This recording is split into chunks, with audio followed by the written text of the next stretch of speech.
Hello students, welcome to आव्या classes. प्यारे बच्चों, आव्या क्लासेस में आपका बहुत बहुत स्वागत है। और इस वीडियो में हम लोग देखने वाले हैं section 3.3 average velocity and average speed के कंसेप्ट को। बहुत ही आसान कंसेप्ट है।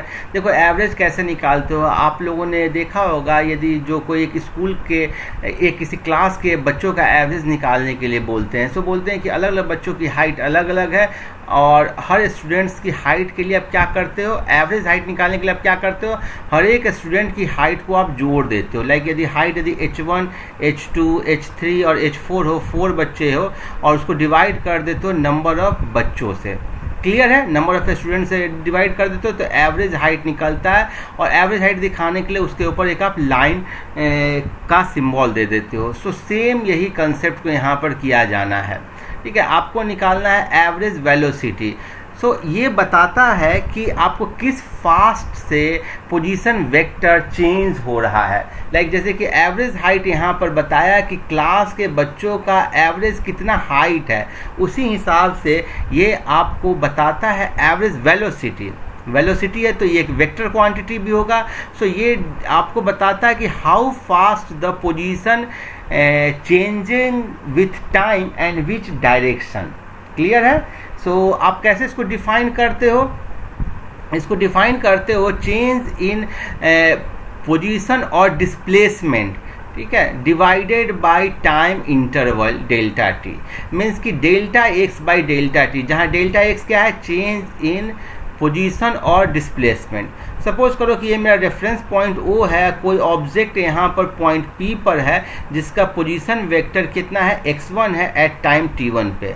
अब यहाँ से बस है या ऑब्जेक्ट है, वो मूव कर रहा है, कभी थोड़ा फास्ट मूव किया इस पॉइंट तक, फिर उसके बाद हल्का स्लो मूव किया, फिर कुछ देर रुका रहा, फिर उसके बाद फिर मूव किया।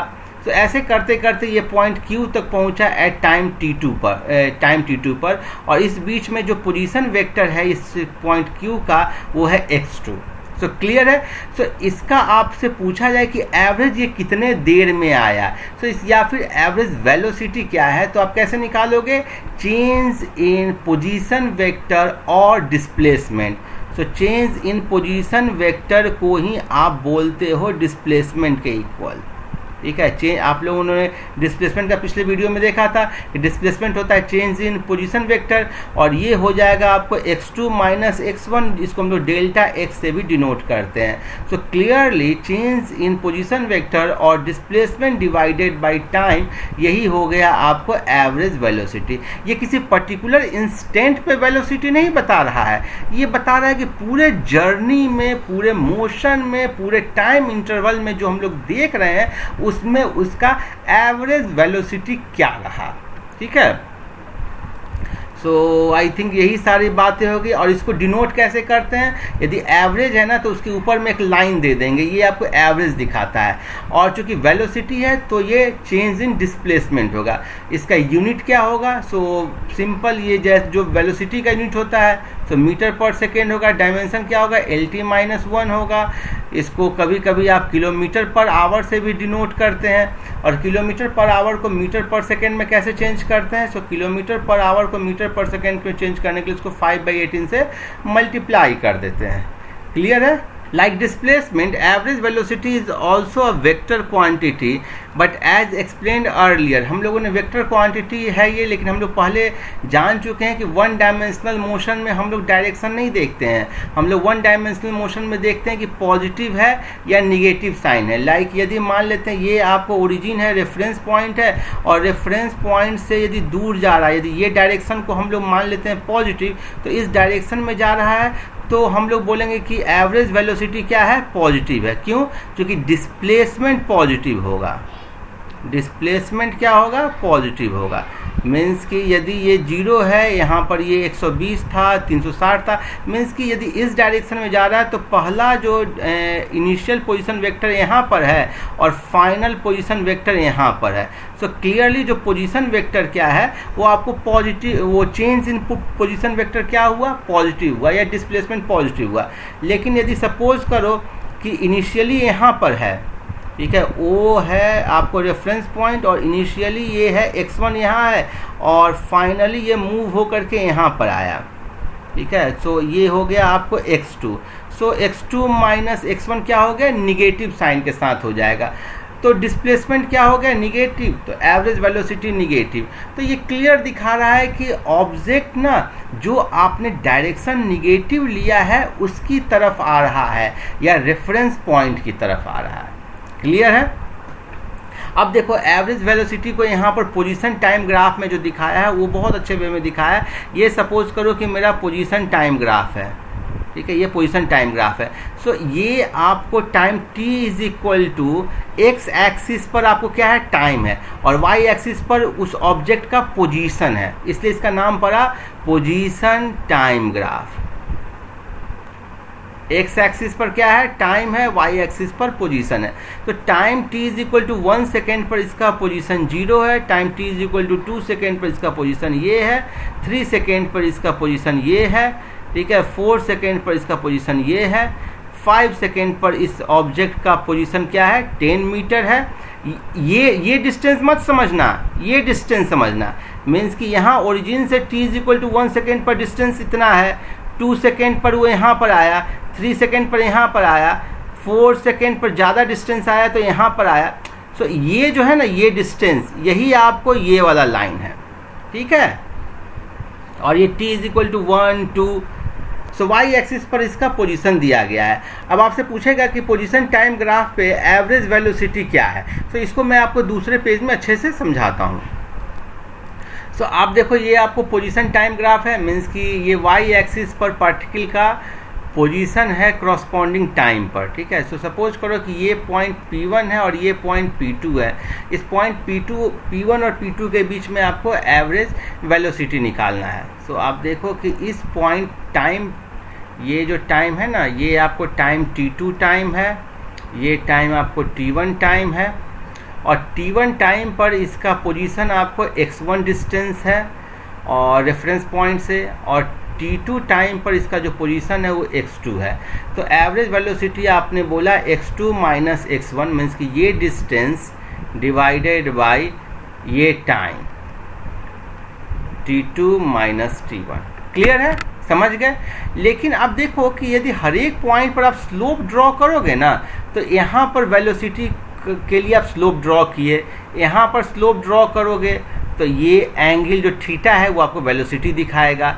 यहाँ पर स्लोप ड्रॉ करोगे, अब देख रहे हो वेलोसिटी क्या हो रहा है, थीटा बढ़ रहा है, मीन्स कि वेलोसिटी बढ़ रहा है। तो यहाँ पर वेलोसिटी बहुत हाई हो गया है, तो वेलोसिटी चेंज हो रहा है। लेकिन एवरेज वेलोसिटी क्या होगा, एवरेज वेलोसिटी क्या होगा, is same for whole motion.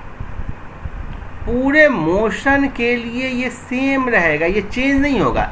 सो आप एवरेज वेलोसिटी के लिए सिंपली इसका स्लोप लोगे, ये पॉइंट लाइन P1 P2 का स्लोप लोगे।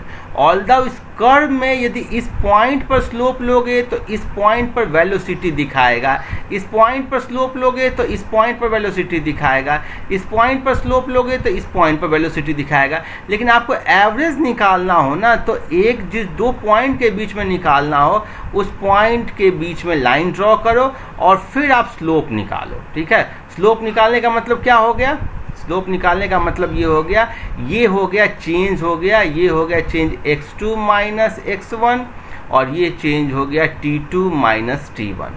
सो यदि ये एंगल आप थीटा बोलोगे तो tan थीटा हो गया x2 minus x1 divided by t2 minus t1। Means कि P1 और P2 के बीच में एंगल जो tan थीटा हुआ, स्लोप जो हुआ, वही एवरेज वेलोसिटी दिखाया। क्लियर है, समझ गए।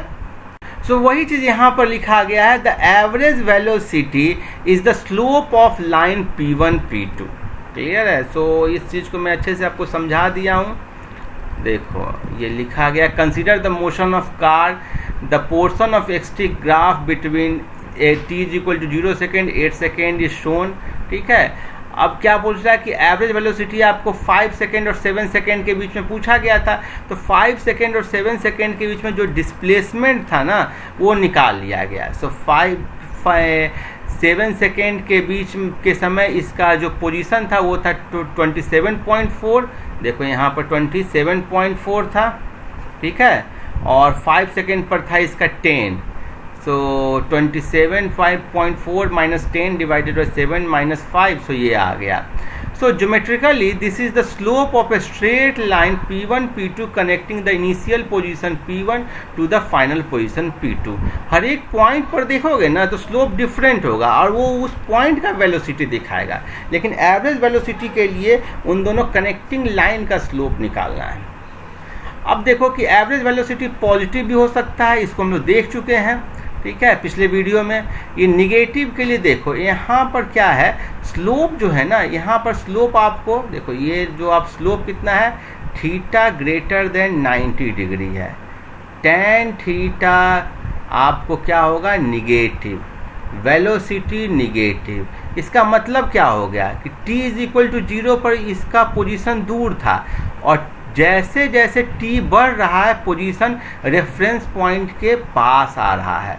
मीन्स कि ये ऑब्जेक्ट पहले इनिशियली दूर था, यहाँ पर था, अब क्या है, ऑब्जेक्ट क्या है, इस तरफ आ रहा है, रेफरेंस पॉइंट की तरफ आ रहा है, इसलिए इसका जो पोजीशन वेक्टर है वो घटता जा रहा है. मीन्स कि डिस्प्लेसमेंट क्या होगा, निगेटिव. डिस्प्लेसमेंट क्या होगा, निगेटिव, और एवरेज वेलोसिटी क्या होगा, निगेटिव. सो ये आपको निगेटिव एवरेज वेलोसिटी का पोजीशन टाइम ग्राफ है, ये पॉजिटिव एवरेज वेलोसिटी का पोजीशन टाइम ग्राफ है, और इसमें तो पोजीशन चेंज ही नहीं हो रहा है. मीन्स कि 0 एवरेज वेलोसिटी, ठीक है, 0 v average means particle rest पर है. अब एक एवरेज वेलोसिटी के साथ यदि मैं डिस्प्लेसमेंट की जगह या चेंज इन पोजीशन वेक्टर की जगह एक्चुअल पाथ लेंथ देखूँ ना, तो आ जाता है नया कंसेप्ट जिसको हम लोग बोलते हैं एवरेज स्पीड, ठीक है. सो जहाँ एवरेज वेलोसिटी में हम लोग डिस्प्लेसमेंट लेते थे, एवरेज स्पीड में हम लोग डिस्टेंस लेंगे या एक्चुअल पाथ लेंथ लेंगे. So average speed is defined as the total path length travel divided by the total time interval. So सब चीज़ वही रहेगा, बस ऊपर में path length हो जाएगा, और इसका भी यूनिट कितना हो जाएगा, मीटर पर सेकेंड हो जाएगा, डायमेंशन LT-1 हो जाएगा, ठीक है. और जब पाथ लेंथ यदि सेम होगा, सोचो कि वन डायमेंशनल मोशन में कोई ऑब्जेक्ट यहाँ से यहाँ तक ऐसे जा रहा है, ठीक है, यहाँ से यहाँ तक ऐसे गया, तो इस केस में डिस्प्लेसमेंट और पाथ लेंथ सेम है. तो इस केस में ये टाइम t1 था, ये टाइम t2 था, तो आप इसको बोलोगे कि average velocity is equal to average speed, क्योंकि पाथ लेंथ सेम है. लेकिन सपोज करो कि पार्टिकल ऐसे घूम करके जा रहा हो, यहाँ पर आया, तो डिस्प्लेसमेंट के लिए आप क्या शॉर्टेस्ट देखोगे. सो ये रहा आपको डिस्प्लेसमेंट, और ये रहा आपको पाथ लेंथ. सो पाथ लेंथ क्या है, इसमें ग्रेटर देन डिस्प्लेसमेंट है, ये आपको है displacement. Path length greater than displacement है, तो पाथ लेंथ को आप यदि टाइम से डिवाइड कर दी, ये जो टाइम डेल्टा टी है, ये t1 टाइम पे था, ये t2 टाइम पे था, डेल्टा टी हुआ t2 minus t1. So path length divided by t2 minus t1 और displacement divided by t2 minus t1, ये हो जाएगा average speed is greater than average velocity. तो आप देखो कि जिस तरीके से डिस्प्लेसमेंट मैक्सिमम आपको पाथ लेंथ के इक्वल हो सकता है, वैसे ही जो एवरेज स्पीड है ना, वो हमेशा या तो एवरेज वेलोसिटी से ज़्यादा होगा या उसके इक्वल होगा. सो आप लिखोगे average velocity is less than and equal to average speed. समझ गए. अब लोग एग्जाम्पल नंबर 3.1 देखते हैं. इसके साथ साथ हम लोग नीट के 2 प्रॉब्लम और भी देख लेंगे. सो हम लोग देखते हैं नेक्स्ट पेज में. देखो ये आपको एग्जाम्पल नंबर 3.1 है. A car is moving along a straight line से OP इन फिगर 3.1. यहाँ पर मैं आपके रेफरेंस के लिए लिख दिया हूँ. It moves from O to P in 18 second and returns from P to Q in 6 second. So ये O से P तक जाता है.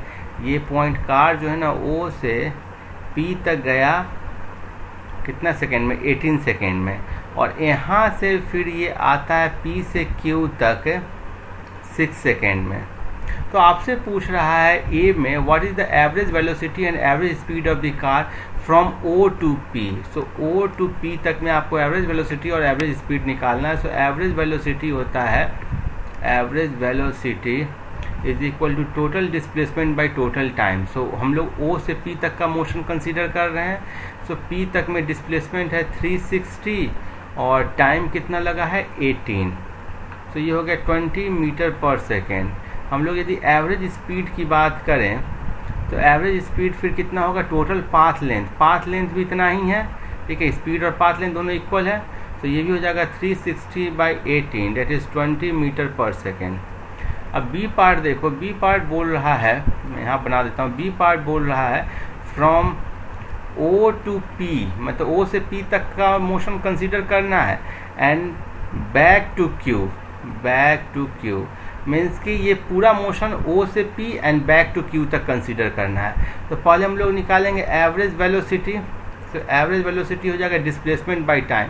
सो यदि कोई बॉडी या कार यहाँ से यहाँ गया फिर यहाँ से यहाँ तक आ जाएगा तो डिस्प्लेसमेंट कितना हो जाएगा, यहाँ से यहाँ तक का, और यहाँ से यहाँ तक का डिस्प्लेसमेंट कितना हो गया 240।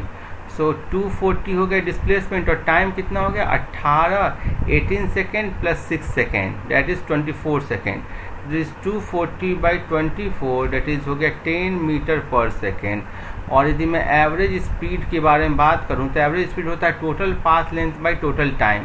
सो ये टोटल पाथ लेंथ कितना हो गया 360 प्लस ये हो गया 360 और ये हो गया आपको 120 बाई टोटल टाइम कितना हो गया 24। सो ये हो गया आपको 480 बाई 24 डेट इज़ 20 मीटर पर सेकेंड। सो इसमें आप करके देख लिए कि आपको एवरेज स्पीड और एवरेज वेलोसिटी में अंतर आ रहा है। अब यदि ये आपको O से स्टार्ट करके O तक ही आ जाता है तो आपको एवरेज वेलोसिटी 0 होता है। सपोज करो कि मैं इसका C पार्ट बोल रहा हूँ, C पार्ट में आपसे बोले कि ये जो मोशन है 6 सेकेंड वाला मोशन, इसका आपको average velocity and average speed निकालो। सो एवरेज वेलोसिटी हो जाएगा इसका कितना हो जाएगा -120 बाई 6 डेट इज़ -20 मीटर पर सेकेंड। और एवरेज स्पीड हो जाएगा, देखो मैं माइनस साइन के साथ लिखा, माइनस साइन आपको डायरेक्शन दिखा दिया कि अच्छा ये आपको ओरिजिन की तरफ ही जा रहा है, रेफरेंस पॉइंट की तरफ ही जा रहा है, ये आपको माइनस साइन बता दिया, आपको दिमाग में आ जाना चाहिए। और एवरेज स्पीड हो जाएगा 120 बाई 6 डेट इज़ 20 मीटर पर सेकेंड। सो एवरेज स्पीड हमेशा पॉजिटिव होता है, ठीक है। सो आई थिंक ये समझ गए होंगे। हम लोग देखते हैं जो कि नीट 2011 में आया था, बहुत ही आसान है। ये मैं प्रॉब्लम इसलिए लिया हूँ क्योंकि इस टाइप का प्रॉब्लम ना आपसे पूछते हैं। देखो पार्टिकल क्या है कि टोटल डिस्टेंस का, ठीक है, टोटल डिस्टेंस है ये, इसका हाफ डिस्टेंस यदि v1 से आए और हाफ जो नेक्स्ट हाफ है वो यदि v2 से करे तो एवरेज स्पीड निकालने का, ठीक है। सो फॉर्मूला ऐसे होता है, देखो मैं निकाल ही देता हूँ फॉर्मूला। देखो एवरेज स्पीड निकालने के लिए आप करोगे total distance by total time.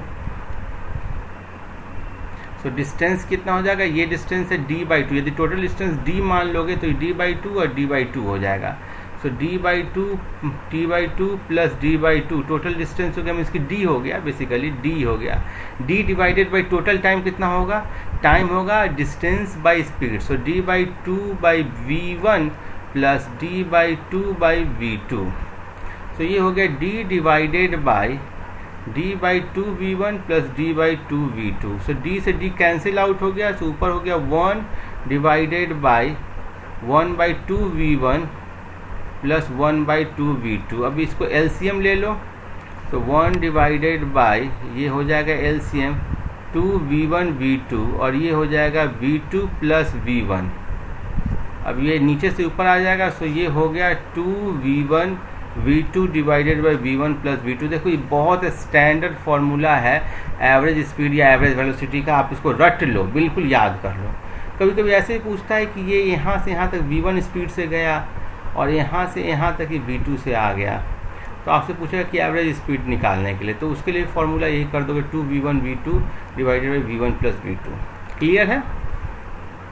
अब देखो एक थर्ड प्रॉब्लम है, ये भी बहुत आसान प्रॉब्लम है, ठीक है। इसको भी है 1/3 के लिए है। बस travelling first 1/3 distance at the speed of 10 kilometre per hour. 1/3 distance है, मीन्स कि टोटल डिस्टेंस यदि आप s मान लो तो ये s/3 गया है, ये s/3 गया है, ये s/3 गया है, ये गया है स्पीड से 10, ये है 20, ये है 60, लास्ट में तेज चला दिया है। तो एवरेज स्पीड कितना होगा? सो v एवरेज हो जाएगा total distance by total time. Total time s/30 plus s/60 plus s/380।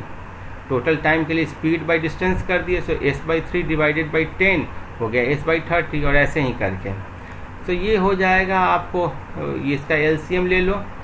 तो एलसीएम हो जाएगा आपको 180 हो जाएगा, और ये हो जाएगा 6 + 3 + 1। सो 1 डिवाइडेड बाई ये 10/180, और डेट इज़ ये हो गया 18 किलोमीटर पर आवर। तो इसको मीटर पर सेकंड में चेंज करने की भी ज़रूरत नहीं थी, बहुत आसानी से आप सॉल्व कर लिया। तो यहाँ पर देखो कि बुक में ये आपको ऐसे ही सॉल्व किया है, ठीक है।